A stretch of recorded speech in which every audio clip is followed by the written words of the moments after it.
दोस्तों आज का हमारा वीडियो का टॉपिक है why we use star delta starter, मतलब हम स्टार डेल्टा स्टार्टर का उपयोग क्यों करते हैं मोटर को चलाने के लिए। और दोस्तों ये क्वेश्चन काफी ज्यादा इंपॉर्टेंट है, आपको इलेक्ट्रिकल के इंटरव्यू के अंदर इस तरीके से क्वेश्चन पूछ सकते हैं। और दोस्तों इलेक्ट्रिकल के इंटरव्यू के अंदर भी आपको क्या बोलना है वो भी दोस्तों मैं वीडियो के अंदर आपको अच्छी तरीके से बताएगा। और दोस्तों आप एग्जाम्पल से मान के चलिए हमारे पास एक मोटर है, ठीक है ना, ये हमारा एक मोटर है और ये जो मोटर है ये मोटर हमारा 3 फेज का सप्लाई से चलता है। ये मोटर हमारा, ठीक है, RYB तीनों फेज से चलता है, 3 फेज का सप्लाई से ये मोटर हमारा चलता है। और दोस्तों ये 3 फेज मोटर को चलाने के लिए मैं कई सारे तरीके से ये मोटर को मैं चला सकता हूँ, जैसे कि ड्यूल स्टार्टर हो सकता है, स्टार डेल्टा स्टार्टर हो सकता है, ऑटो ट्रांसफॉर्मर, इसके अलावा VFD स्टार्टर या फिर रिवर्स फॉरवर्ड स्टार्टर। लेकिन दोस्तों अभी हम लोग बात करेंगे स्टार डेल्टा स्टार्टर के ऊपर। यहाँ पर आप देख सकते हो ये हमारा स्टार डेल्टा स्टार्टर है, ठीक है ना, ये जो स्टार्टर है ये स्टार्टर हमारा स्टार डेल्टा स्टार्टर है। दोस्तों इससे पहले मैं डुअल स्टार्टर के ऊपर ऑलरेडी एक वीडियो बना रखा है, डिस्क्रिप्शन बॉक्स में लिंक दे दूंगा, उधर से जाके वे वीडियो को आप अच्छी तरीके से देख सकते हो।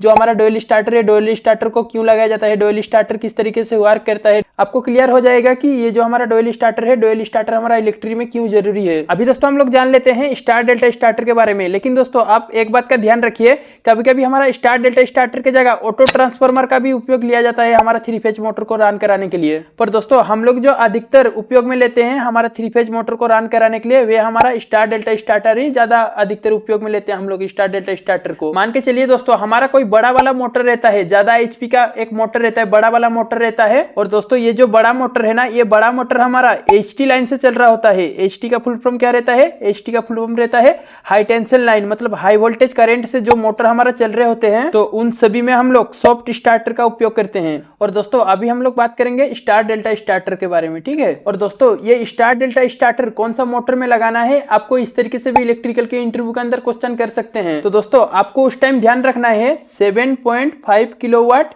या फिर इससे बड़ा मोटर को हम लोग स्टार डेल्टा स्टार्टर से रन कराते हैं। 7.5 किलोवाट के बराबर होता है हमारा 10 HP, ठीक है। अब ये 10 HP या फिर 10 HP के ऊपर अगर मोटर होगा तो दोस्तों वहां पे हम लोग स्टार डेल्टा स्टार्टर का वायरिंग का कनेक्शन करके वे मोटर को हम लोग चलाएंगे। और दोस्तों कई सारे आदमी लोग कैसे बोलते हैं, अगर हमारा 5 HP का भी मोटर रहेगा तो वहां पे हम लोग स्टार डेल्टा स्टार्टर का वायरिंग का कनेक्शन करके चलाते हैं।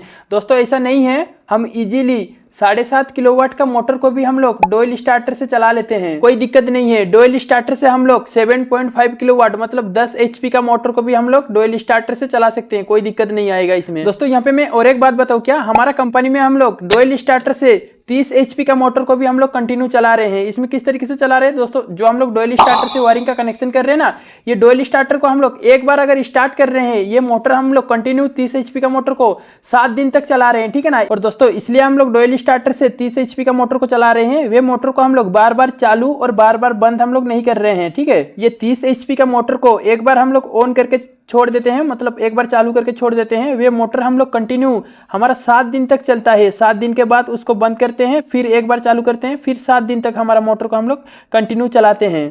तो दोस्तों इसलिए हम लोग 30 HP का मोटर को भी डुअल स्टार्टर से चला रखा है। अगर दोस्तों ये 30 HP का मोटर को अगर हम लोग डुअल स्टार्टर से बार बार चालू और बंद करेंगे ना, तो ये मोटर हमारा कब के कब खराब हो जाता था, कब के कब जल जाता।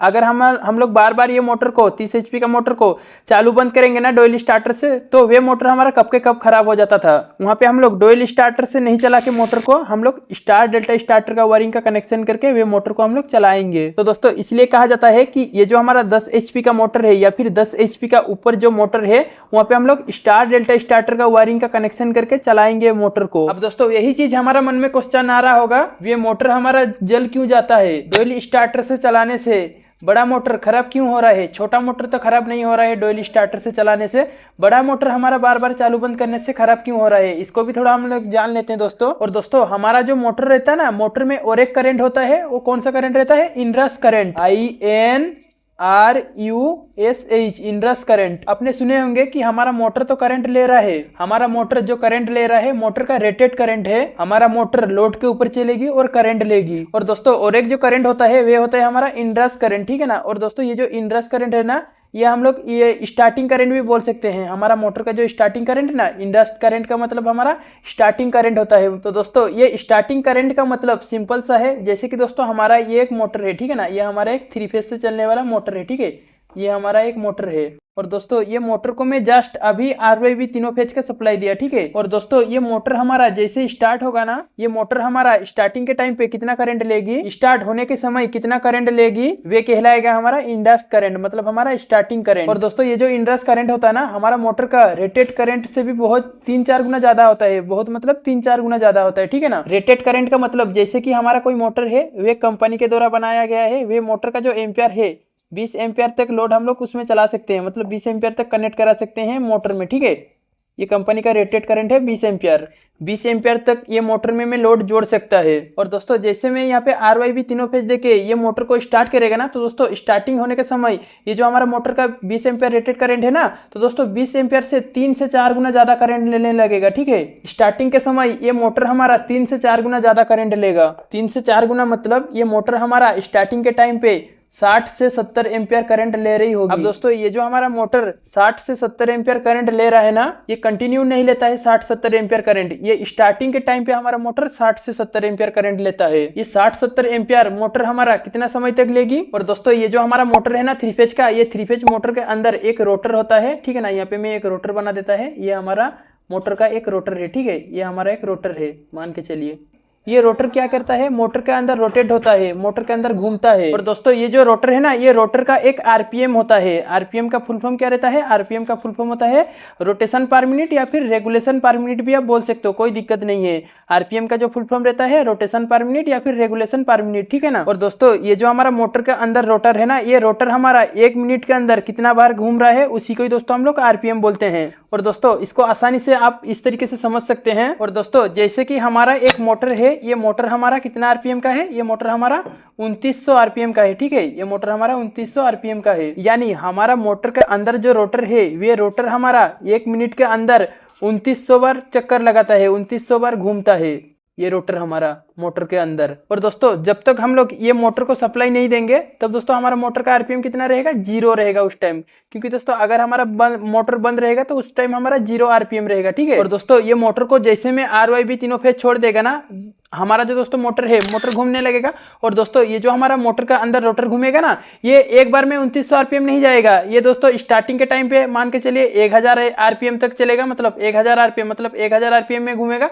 उसके बाद दोस्तों 1-2 सेकंड के बाद फिर हमारा मोटर 2000 RPM तक आएगा। उसके बाद 3 सेकंड में हमारा मोटर 2500 RPM तक भी आ सकता है। ये धीरे धीरे बढ़ेगा, जैसे हमारा 1000 RPM हुआ, उसके बाद 1500, उसके बाद 2000, उसके बाद 2500, मतलब एक ही बार में हमारा मोटर 2900 RPM नहीं लेगा। ये धीरे धीरे RPM बढ़ेगा हमारा मोटर का। और दोस्तों ये मोटर हमारा 2900 RPM में आने के बाद हमारा मोटर रेटेड करंट में आ जाता है। जैसे हमारा मोटर 20 एम्पियर तक रेटेड करंट रहता है ना कंपनी का, उतना ही एम्पियर में आ जाएगा हमारा मोटर एक बार 2900 RPM आने के बाद। और दोस्तों हम लोग स्टार डेल्टा स्टार्टर का उपयोग इसलिए करते हैं। और दोस्तों ये जो हमारा स्टार्टिंग करंट है ना, ये स्टार्टिंग करंट को कम करने के लिए, जैसे कि मैं आपको यहाँ पे बताया था, ये मोटर हमारा 20 एम्पियर लेना चाहिए। ये मोटर हमारा स्टार्टिंग के टाइम पे 60 से 70 एम्पियर करंट ले रहा है। और दोस्तों ये 60-70 एम्पियर काफी ज्यादा होता है। और दोस्तों अगर हमारा मोटर का वाइंडिंग से स्टार्टिंग के टाइम पे इतना एम्पियर करंट गुजारेगा ना, तो दोस्तों हमारा मोटर का जो वाइंडिंग रहता है ना, वो वाइंडिंग जलने का चांसेस रहता है, हमारा मोटर खराब होने का चांस रहता है अधिकतर। और दोस्तों इसी समय हम लोग स्टार डेल्टा स्टार्टर का उपयोग कर लेते हैं करंट को कम करने के लिए। तो दोस्तों अगर आपको कभी भी इलेक्ट्रिकल के इंटरव्यू के अंदर इस तरीके से क्वेश्चन किए कि हमारा जो स्टार डेल्टा स्टार्टर है, स्टार डेल्टा स्टार्टर का उपयोग क्यों किया जाता है,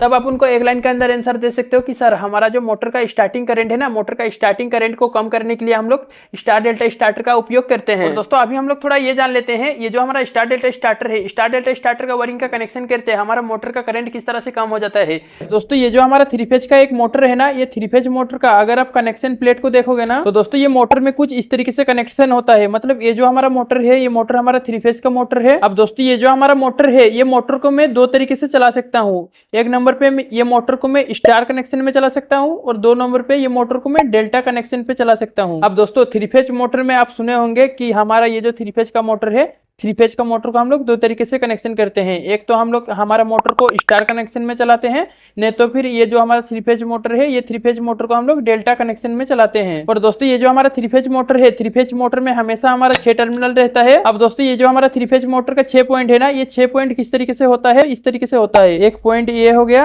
दूसरा पॉइंट ये हो गया, फिर तीसरा पॉइंट ये हो गया, चौथा पॉइंट ये हो गया, और दोस्तों उसके बाद ये हमारा 5 नंबर, ये हमारा 6 नंबर। अब दोस्तों ये जो हमारा पॉइंट है 1 number, 2 number, 3 number, 4 number, 5 number, 6 number. अब दोस्तों ये जो 6 पॉइंट है ना, हमारा 3 फेज मोटर के अंदर हमेशा हमारा 6 टर्मिनल रहता है, U1 V1 W1 W2 U2 V2, या फिर 1 number, 2 number, 3 number, 4 number, 5 number, 6 number. अब 6 टर्मिनल मान के चलिए हमारा 3 फेज मोटर का जो कनेक्शन होता है। तो दोस्तों अभी हम लोग थोड़ा ये समझ लेते हैं कि ये जो हमारा 3 फेज का मोटर है, ये 3 फेज मोटर को हम लोग स्टार में जोड़ते हैं तब क्या होता है, और ये 3 फेज मोटर को हम लोग डेल्टा में जोड़ते हैं तब क्या होता है। और दोस्तों ये जो हमारा मोटर है, ये मोटर को अगर हम लोग स्टार कनेक्शन में जोड़ते हैं तो दोस्तों यहाँ पे हम लोग क्या करते हैं, ऊपर का तीनों पट्टी को शॉर्ट कर देते हैं, यहाँ पे इस तरीके से कुछ शॉर्ट कर देते हैं। और दोस्तों यहाँ पे हम लोग दे देते हैं RYB, ये तीनों फेज हम लोग दे देते हैं। अभी दोस्तों यहाँ पे हम लोग स्टार डेल्टा स्टार्टर के बारे में बात नहीं कर रहे हैं, हमारा ये जो 3 फेज मोटर है, ये 3 फेज मोटर का हम लोग कनेक्शन के बारे में बात कर रहे हैं। और दोस्तों हम लोग स्टार कनेक्शन में चलाने के लिए हमारा मोटर को यहाँ पे 3 पट्टी को शॉर्ट कर देते हैं, और यहाँ पे RYB तीनों फेज जोड़ देते हैं हम लोग। और दोस्तों ये जो हमारा टर्मिनल का बॉक्स है ना, यहाँ पे जो दोस्तों तीनों पट्टी शॉर्ट किए ना, ये जो दोस्तों मोटर के अंदर हो रहा है। और दोस्तों हमारा मोटर के अंदर जो दोस्तों वाइंडिंग रहता है ना, वे तीनों वाइंडिंग हमारा इधर से शॉर्ट हो जाता है, इस तरीके से। ये हमारा वाइंडिंग मान के चलिए,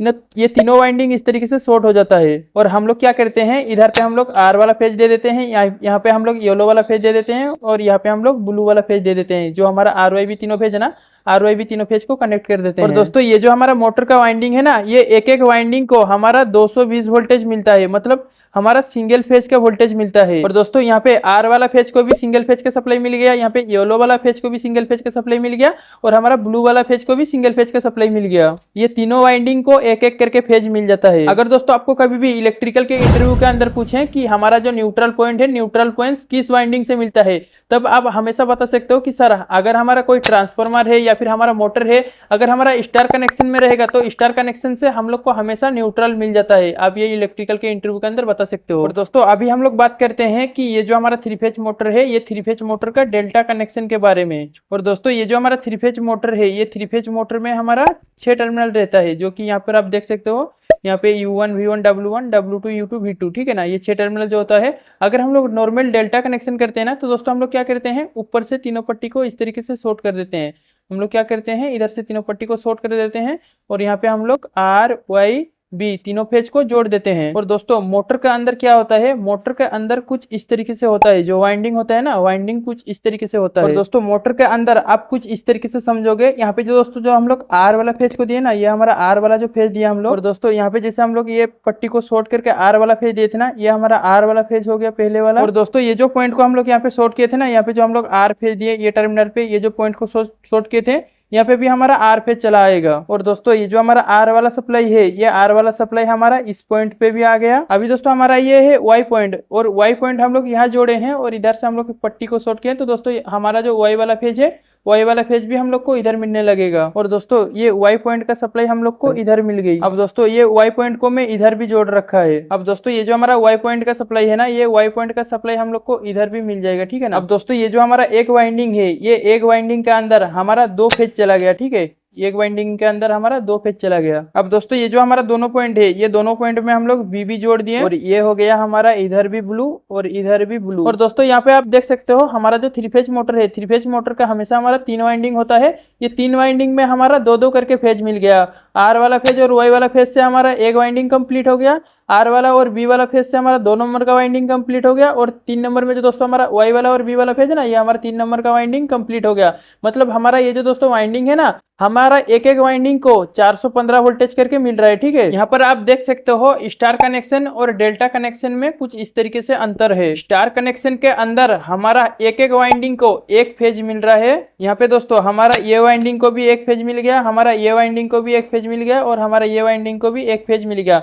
मतलब एक एक फेज से हमारा ये वाइंडिंग कंप्लीट हो जा रहा था। यहाँ पे जो दोस्तों हम लोग शॉर्ट कर दिए थे ना, ये हमारा न्यूट्रल पॉइंट हो गया मान के चलो। अगर आप दोस्तों ट्रांसफार्मर को भी देखोगे ना, तो दोस्तों हमारा जो ट्रांसफार्मर रहता है ना, अगर हमारा ट्रांसफार्मर स्टार कनेक्शन में रहता है, तो दोस्तों हमेशा हमारा स्टार कनेक्शन से हम लोग को न्यूट्रल मिलता है। और दोस्तों हमारा डेल्टा कनेक्शन में क्या हुआ, डेल्टा कनेक्शन में दोस्तों हमारा हर वाइंडिंग को 2-2 करके फेज मिल रहा है। जैसे कि दोस्तों ये पहले वाइंडिंग को हमारा R वाला फेज और Y वाला फेज मिल गया, ये दूसरा वाइंडिंग को रेड फेज और ब्लू फेज मिल गया, ये तीसरा वाइंडिंग वाइंडिंग को येलो फेज और ब्लू फेज मिल गया। मतलब यहाँ पे हर वाइंडिंग को एक एक वाइंडिंग को दो दो करके फेज मिल रहा है। और दोस्तों ये जो हमारा 3 फेज का मोटर है, ये 3 फेज मोटर को कब हम लोग को स्टार कनेक्शन में चलाना चाहिए, ये 3 फेज मोटर को कब हम लोग को डेल्टा कनेक्शन में चलाना चाहिए। तो दोस्तों अगर आपका डिमांड रहेगा तो दोस्तों मेरे को कमेंट बॉक्स पे कमेंट करके जरूर बताइए, इसके ऊपर मैं वीडियो बनाने का कोशिश करेगा। हमारा जो 3 फेज मोटर है, 3 फेज मोटर को कब हम लोग को स्टार कनेक्शन में चलाना चाहिए, ये 3 फेज मोटर को कब हम लोग को डेल्टा कनेक्शन में चलाना चाहिए। तो दोस्तों इसके ऊपर मैं वीडियो बनाने का कोशिश करेगा आप लोगों के लिए, आपका सारा डाउट क्लियर हो जाएगा 3 फेज मोटर से रिलेटेड। अब दोस्तों इसमें तो आपको पता चल गया होगा कि ये जो हमारा स्टार कनेक्शन है, स्टार कनेक्शन किस तरह से किया जाता है, स्टार कनेक्शन में क्या होता है,